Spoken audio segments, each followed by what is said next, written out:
Hello,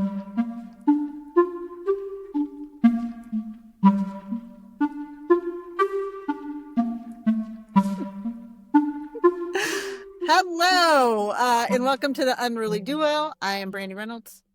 I am Jen Gray.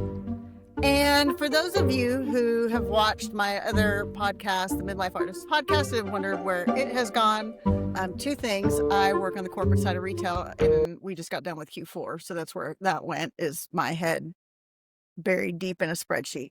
But two, now that Jen and I are in the same place, we decided to refurbish it a little.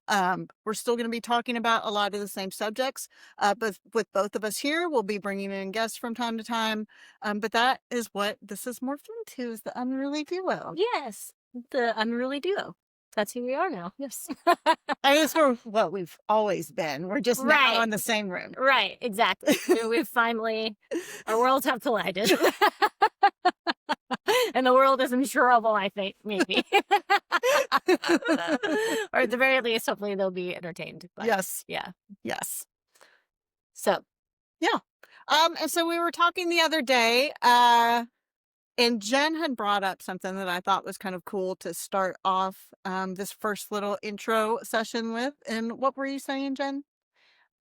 so I've just been thinking about it a lot because I feel like since coming here, since our worlds have collided in such a abrupt is a great word.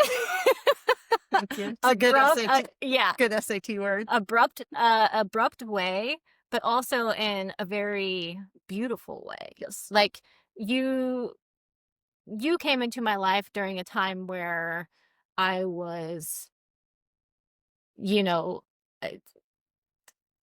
how do I don't even know how to say it. I was distressed. I wasn't eating. I wasn't sleeping. I wasn't safe. I was in survival mode. Yes. Yes. Depleted was a word I would use. I was depleted. Significantly depleted. I mean, I feel like even in my face, like I look back in my pictures and videos, and my life force had been completely sucked out of me. Yes. And to come into your home and have you welcome me in such a way that you did, and the way she did that was she told me, you don't have to earn your keep here. You can go into your bedroom and just sleep all day for all I care. I don't care. And and she not only provided me a safe place, but having that safe place helped me get out of survival mode for what feels like the first time in my entire life. Yeah. Because you were in varying levels of, maybe not to this extreme, right? Or maybe sometimes you have been to this extreme, but varying levels of survival mode, whether it's trying to maintain a business on your own, right? Whether it was trying to do various things, different relationships, trying to recover from certain things at much later, earlier points in your life. Right. There was a lot where, at least from what you have told me, you didn't have like a really strong support system, really grounded place, safe place to where you kind of just had to kind of scrabble your healing all together with what little space you had, right? That's pretty much. That is the sense that I've always gotten. Yeah. From you. Yeah. Yeah. And even though, because I learned how to become grounded on my own. Yeah. But you can be grounded and calm and be able to handle things under pressure and still be in survival mode. Just learned, you've learned how to survive better. Yeah, exactly. I've learned how to manage it in between being in survival mode. I've found, tiny moments where I can find joy, right? Whether that's, it was roller skating or twirling on my pole or, whatever. So I had like little glimpses of where I was able to kind of levitate above that. Yeah. Right. And what that really means is that I was just able to be present. Mm-hmm. Right. But I needed those things for me to really be truly just present in my body. And so coming here, I have felt that presence that I get when I'm doing those things, but it's not going away. You know, I'm sleeping better. Yeah. I'm eating better. Yes. I'm waking up, early again. I'm going Yes. to bed early again. And there's just like there's little things that I've noticed, like being able to watch TV shows or movies. Yes. Right. That was something that was very hard for me to do pretty much for the last 20 years. And that was because I could not probably couldn't turn your brain off. I could not turn my brain off. Couldn't get into it because you were constantly scanning for threats. Absolutely. Yep. Absolutely. And so so with that, what I was saying is I feel like that's coming together, colliding our worlds. Like I would not be able to have evolved to this place in my life if it weren't for you. And yeah, and it's true. Mhm. And there's obviously a lot more, complexity to the situation. But it's something that I don't think I would have been able to achieve on my own. Because, I was living on my own Yeah. there for a while. And I was basically I was still just surviving. Like I wasn't able to thrive. But it's just mind-blowing in a way because of the way that we met, the way that our worlds collided, and how you brought me into your home when you did. Because I remember you saying something like that I was kind of like a wounded animal. Yeah. In a way. Yes. Yes. And I was kind of, like one of those, like, just everything was just, Yes. She literally did that. yeah. What she's pantomiming there, she would not to that extreme. Right. But I knew the strong, confident, amazing survivor, kick-asser was in there. But I also knew that what she'd had to deal with would have been piled on top of it, had really depleted her to the point that I needed to approach with caution.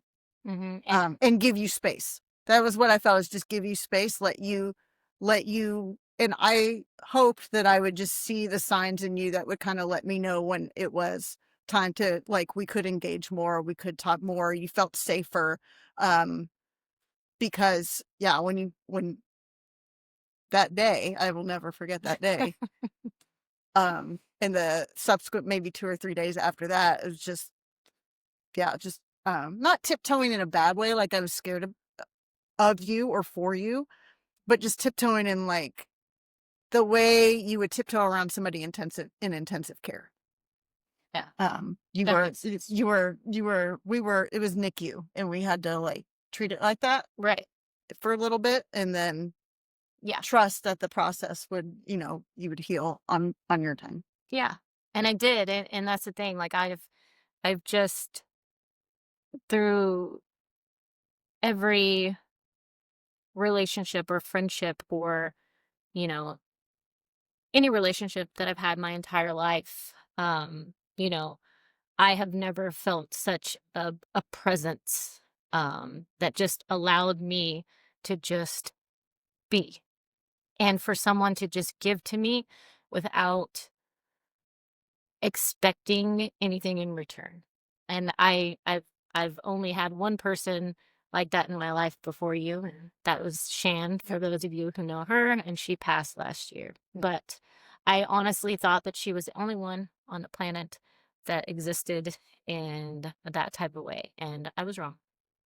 And I also think, so here's what I think. I think eventually you would have gotten to the same place. I think it really, what I would want to share with people is it takes less than you would think to accelerate healing and positive growth.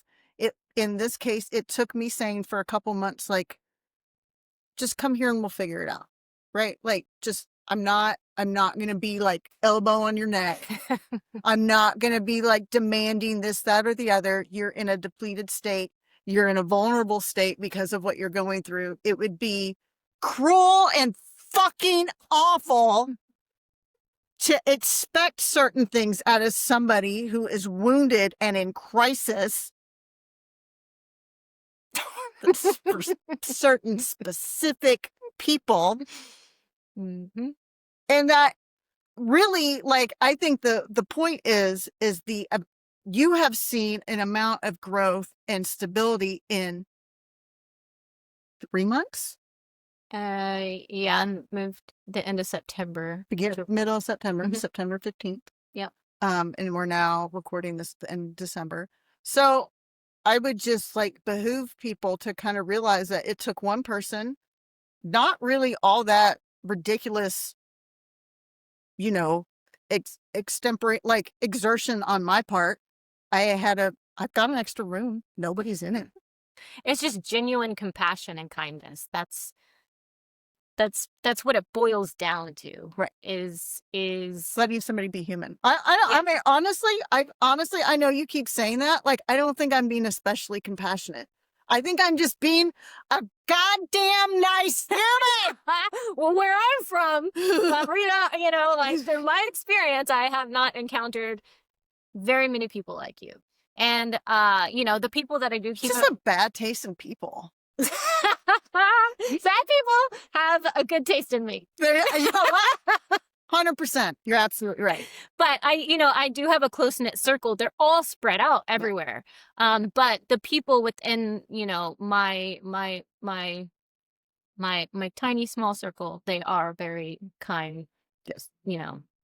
generous and compassionate people. Also, you just happen to be in a situation where you yes. could, help me Yes. in this way. Yes. And also shout out to the people who weren't necessarily, my husband and I don't have kids. We work from home. Like, for the people who supported Jennifer, who live further away and weren't in this close proximity, who gave financially when they could, who gave in other ways when they could, like, not everybody, like, for the people who might be listening who are like, hey, I'm Jen's friend too, and I helped how I could. Absolutely. 100%.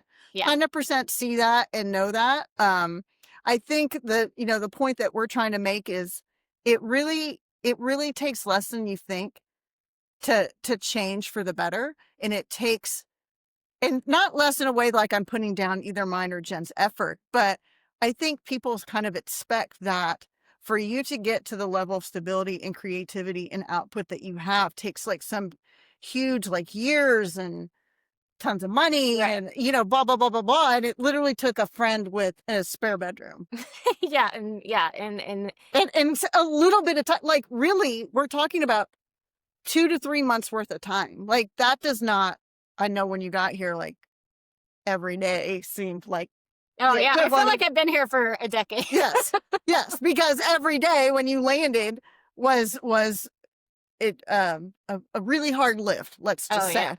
Yeah. And so I get that, but when you look back, when you zoom out a little bit and have a little bit of clarity, we're talking about just a few months of time and one person with a little bit extra to spare. Yeah. And then that can create a lot of the good things that are happening. And like what, Jen? What good things? What are we creating? Oh Lord. A lot. We're creating Yes. a lot of things. We do have a retreat coming up. Yep. In March. It's in Broken Bow, Oklahoma. It's going to be something that if you can be there, like you want to be there. Like, if it's something that I would just, love to be at. That's why I would have created it. But we're going to be Brandi's going to walk us through, we're going to do a nature walk outside. It's a silent retreat, by the way, no talking. But she's going to walk us through a nature walk, and we're going to draw inspiration from nature, basically, to create our own avatar. Yes. So do you want to talk a little bit? Yeah, it's actually, I'm kind of codified my process a little bit in my art. For those that don't know, I'm a huge outdoor enthusiast and an artist, and I get obviously a lot of my artistic inspiration from my outdoor adventures. And so I started thinking about what the actual process was for me.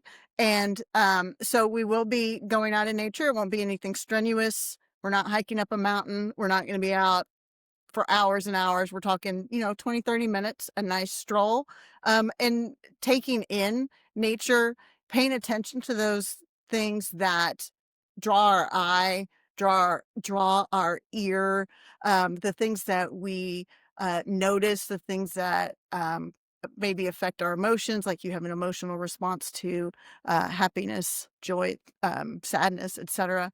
And then using those signs, because I think we're drawn to things in nature because they mean something to us internally, to create sort of like Jen said, an avatar. That's the word I've been using. It's sort of like a heroic self, a best self, a favorite self in a self-portrait.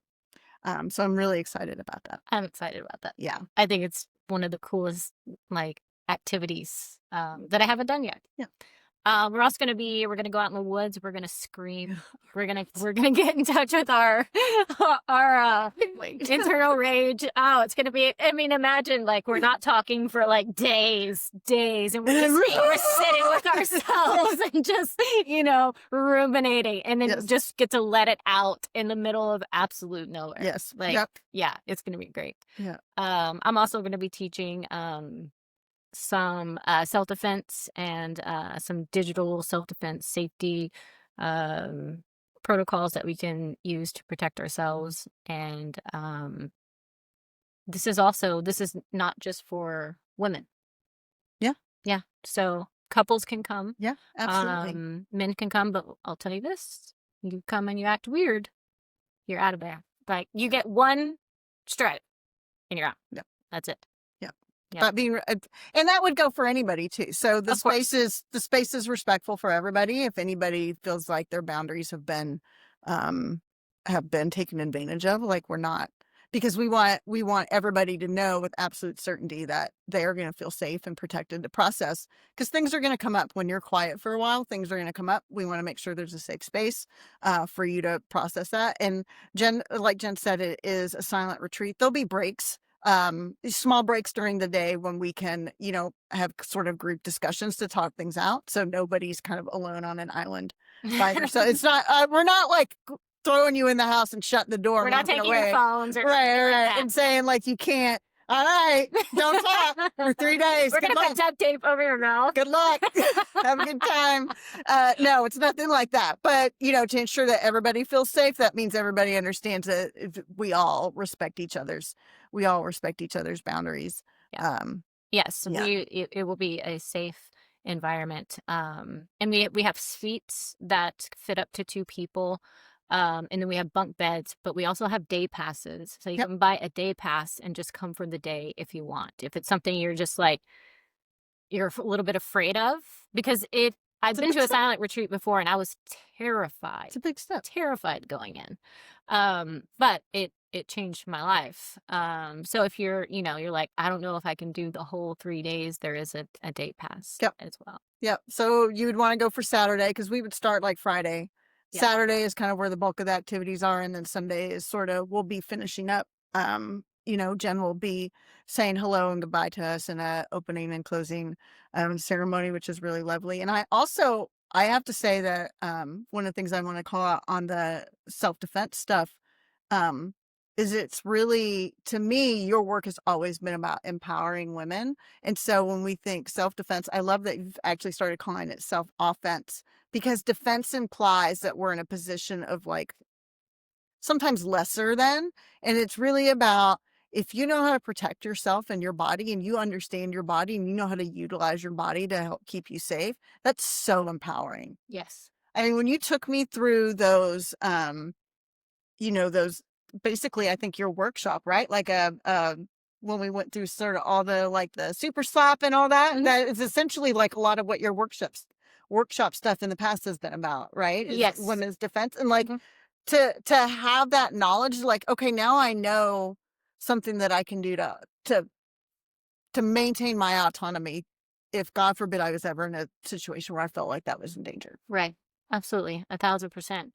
And also too, when we're thinking about offense, I mean, we'd rather be on offense than defense when you think about it at the end of the day. Yeah. And a lot of offense actually comes from educating ourselves Yeah. and learning about predators, how they operate, signs to look for. Yes. Because I know that there's a lot of the stuff that when I was coming up, that I was learning, I cried. I started crying one day because I just asked myself, like, where was this information when I needed it?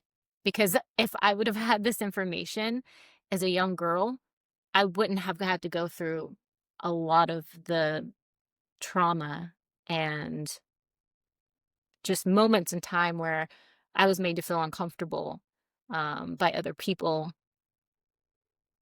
because they were projecting their bullshit onto me, basically, right? Yep. And so it's like, I have collected a lot of information over the years, and I really truly feel that knowing your, for lack of better terms, your opponent, Right.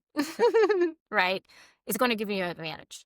And when it comes to, men against women, we're always at a disadvantage, strength wise, size wise, right? And most of the time, if it's a stranger, they're gonna try to catch you off guard. You're going to be caught off guard. Mm-hmm. But if it's a non-stranger, they're gonna catch you off guard too, but way later down the road. And if you don't know what to do, Because they've done it in little drips and drabs, little because stages, it's so gradual, Yeah.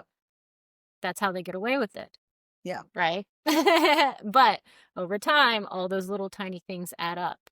And so, in my experience, when I started learning this stuff, it was like I'd let people get. I'm like, that's not right. That didn't feel right. That didn't right. And then all of a sudden, I'm like, oh. And then I go back, and it's like, ding, ding, ding, ding. Right. You Right? look And so back I was and like, you okay, see the bye. red flag. Yes. And so instead of it letting go on for Right. long periods of years, it's like, okay, wait, go back, and Mm-hmm. you can kind of see all the signals. And so that's how we can keep ourselves safe. And this is not even in like just intimate partnerships. This is friendships, coworkers, family members. Like, yeah, it's just a way for us to lower our actual risk, because we can't prevent anything from happening. So. Yeah.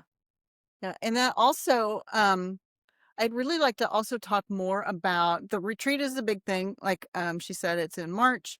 You can go onto the unrulytemple.com to check out the prices and packages, what's all involved in them, and then, the kind of rooms that you can get and stuff. But you also, I would love to talk more about, you've got all sorts of creative offerings going on too that are really, they're really lovely on the website. Yeah. Yeah. Well, thank you for bringing that up. I've utilized. Yes, I have 2 books published right now on Amazon. One is She Has Risen. It is a resurrection workbook. Basically, it walks you through destruction, and because there are phases, and a lot of times, when destruction happens in our lives, like when a forest burns down, right? It starts with a spark, right? And then it just starts to spread down, and before you know, it's just devastation. Everything's gone. So it happens so quickly, you don't really have time to process all those the things that happen so fast, right? And that's how trauma doesn't get processed, because it happens so fast, and our body. You're too busy trying to put out the forest fire. Yeah, and our bodies and our minds go straight to survival mode. It kind of skips over these things. So in She Has Risen, you go back, and we dissect every piece of the destruction, right, in phases, and transmute it.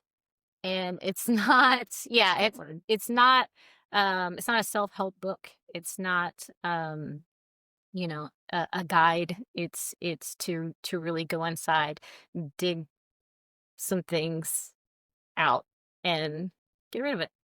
And I really love the word transmute, because then part of it is poetry and creativity. So you're taking these things, whatever it was in your life that maybe you feel called to pick up this book for, to process, to help you process, and transmuting it into something different. Something beautiful and creative will come out of it by using this workbook. And this isn't to say, oh, well, it's pretty now, and like not acknowledge. It can still be painful. It can still be somebody you're mad at. It can still be something that, you don't want to forgive. And It could be a straight up burn book. yeah. Yeah. And that is great. And that is great. And you are taking back your power with this book by taking all of this and creating something new and different and beautiful. And that's yours, that you created out of your heart and mind. So yeah, I've never seen a take on like, using creativity and healing that way. So I mean, I think it's fantastic. Thank you. Yeah. I love that. Yeah. And by the end of it, you turn the devastation into poetry, basically. So, and then I have Unmasking Hidden Harm. It's a guide to understanding covert abuse, because we truly as a society lack the depth that it requires to help survivors when they are being drugged through this type of abuse. And sadly, it's one of the most common abuse tactics that women have to deal with. And a lot of times, because we don't understand it, because it's so subtle, it's one of those, Yeah, the little drips and drabs. Yep. All my cult podcasts agree with you. Right? It's very culty. Yes. Yes. And like, so getting to if you guys, anybody who knows me, I'm obsessed with cults. Yes. But what's really funny is the more you listen to this and the more you hear about cults and cult leaders, is the tactics that they are using on a bigger scale get used all the time on a smaller scale with one-on-one relationships, either romantic relationships, like you said, like it doesn't have to be, but not just romantic relationships. You have dealt with these people in the workplace. I can guarantee you, if you work in corporate America, you've dealt with friends and acquaintances, romantic partners, family. Yes. Family members, that use these tactics that she talks about in her book. And it's really, I would say, as somebody who was really into cult podcasts before your book came out, before this incident that you have been dealing with came up, it would behoove all of us to understand these processes. I guarantee you're going to read this book and you're going to go, even if you are like on cloud nine, your life is sunshine and rainbows all the time, you're going to go, oh, I've dealt with that person. I've literally been in this situation. Yeah. So, yeah. Yeah. It's more common than you think. And I think there's a lot of people that are actually experiencing it. They don't even know it. And they don't. Yes. I would 100% agree with you. 100% agree with you. In fact, a lot of the one of the cult podcasts I listen to, they talk, I mean, they've done everything from like cults that have, made the paper, to somebody talking about it was the cult of that person's parent and their siblings, and how that person's parent treated that person and their siblings, and what they kind of had to do to extract themselves from that situation. So that's, I mean, it's the same. Sadly, it's the same shit. It's all the same. It really is. Yeah. Yes. It's very textbook. They all operate the same. They're all on different levels, but they're all doing the exact same thing 100%. in the exact same way. It's very textbook. And once you understand it, you're going to be able to spot it immediately. Because if you are caught up in that situation and you don't know it, it's because there is a deliberate and intentional thought 100%. placed around your life, and you cannot see clearly. You can't even see yourself clearly. Right. So because of the tactics they're using. Correct. And it is they know what they're doing. They know exactly what they're doing. It's very thought out and it's very calculated. They are thinking steps ahead. So if you ever wonder if it's intentional, it is. Yeah. And I would say this is for anybody. And I think a lot of women, I know I have been in a situation where I felt like something was wrong, but because of but I tamped down my intuition because of the tactics being used against me. Mm-hmm. And it would have been very helpful to have that information to understand how I was being manipulated. Yeah. Mm-hmm. Yeah. And I think as younger women, we're already being bombarded with so many other things in our lives that makes us feel insecure and, hate ourselves. Yeah. You know what I mean? And Yep. so when somebody comes in and kind of reiterates those same messages, it's like you start to believe it. Yep. And so it's very easy. And it doesn't seem weird because it's not like we've been getting a lot of messages our whole lives targeted at our demeanor, our bodies, right. How we should interact with romantic partners and family members and the world at large. So yeah, it's kind of easy to, unfortunately, I think it's really easy for somebody who wants to be manipulative to start down that road. But I think with books like this, it becomes harder because more and more people become educated and they see it for what it is. Yeah. Mm-hmm. Absolutely. What about you? You have some things going on too. I do. My art is going in a completely new direction. And I don't know. Well, I do know why. Part of it is, as much as Jen was so kind to be, so kind in how she spoke of what I kind of brought, and how I was able to support her. But I also think having Jen here has really helped me as well. I just think when you've got like minds, and like spirits, it like, this is so cheesy, but I had a mentor when I'm in my younger corporate days who always said rising tide raises all ships. Right. And so, if you have somebody of good intention and somebody of good intention, like only good things are going to come out of that because we're going to lift each other up.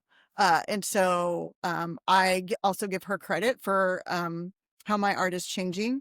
And so I will be releasing little bits here and there. I don't have anything new listed on the website yet. If you've been paying attention, I think there's actually some little glimpses of some of the new pieces, and some of the videos, that I have done on Instagram.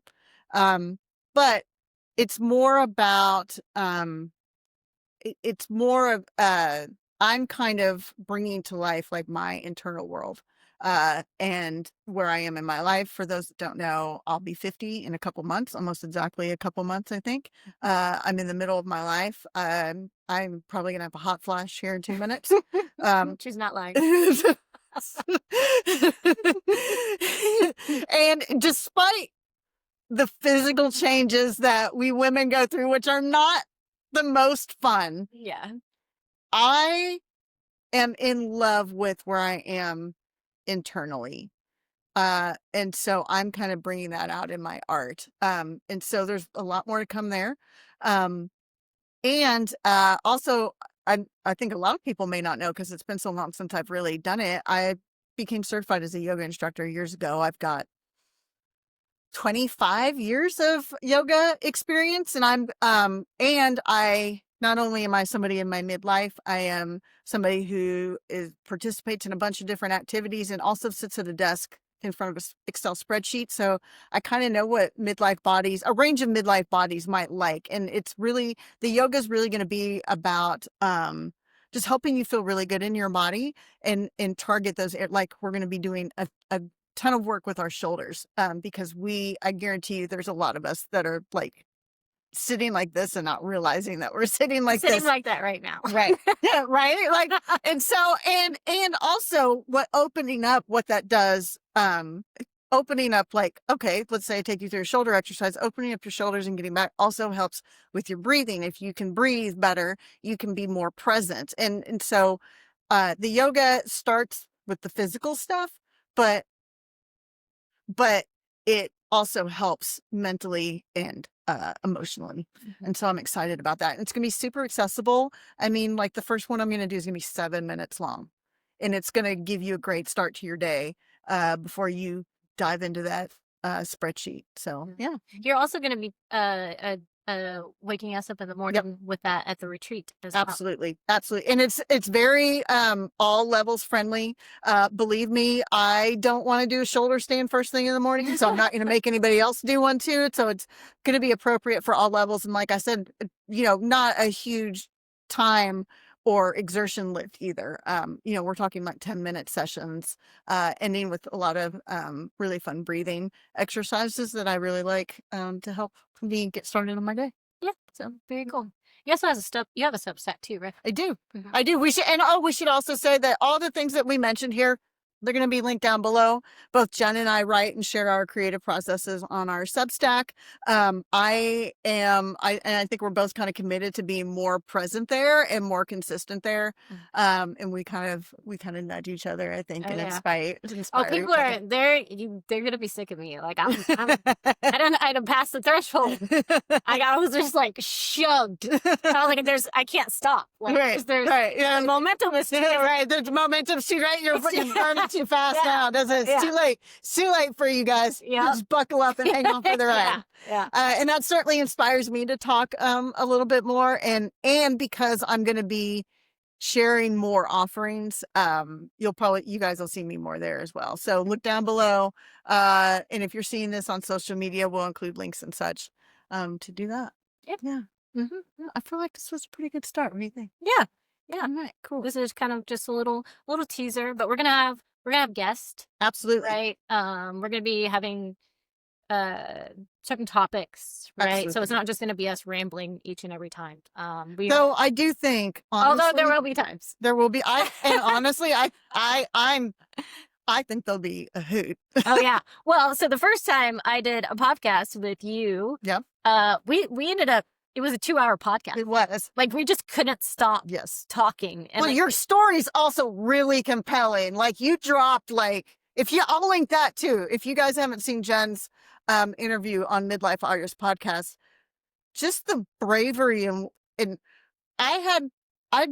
we tried to think back, and I think we've known each other online for at least a dozen years, probably around 15, right? Like I would say, yeah. I think we found each other, we're pretty sure, on Facebook. Like, we don't think that Instagram. I don't think Instagram was a thing. Right. Yeah. And so I had seen her share different parts of her journey, right? You've talked about some of the various things you've dealt with in life, but I was not aware of this topic that you shared. And the humility and the bravery and the courage and just the from the level of spiritual groundedness and healing, for the way you spoke about it, you could tell that you'd really looked that in the face, right? Like, you'd looked this thing head on in the face, and I had no choice. Right. Well, you did have a choice. I think, I did. You absolutely did. You could have just drank yourself to death. I mean, that's true. That is true. And so, I'll link that below. And I just want to say, Brandi is also one of those people that, she sees me in a way that is a reflection of her, by the way, just so everyone knows. And so she's always gonna get. I'm just, what else? Throw it back at you. Okay. Yeah. All right. Yeah. All right, guys. So everything will be linked down below. You'll start seeing these more often. We hope that you will come and join us. There will be guests sometimes, and then sometimes us, and then sometimes it'll be topics, and sometimes it'll be just us yammering on. It might just be one of us at a time sometimes. Yeah, depends. Yeah. Absolutely. You never know what you're going to get. So. Yeah. So you'll have to just subscribe and come along for the ride. Thank you, and we love you. Okay. Bye. Oh, that's like an old school heart. They do it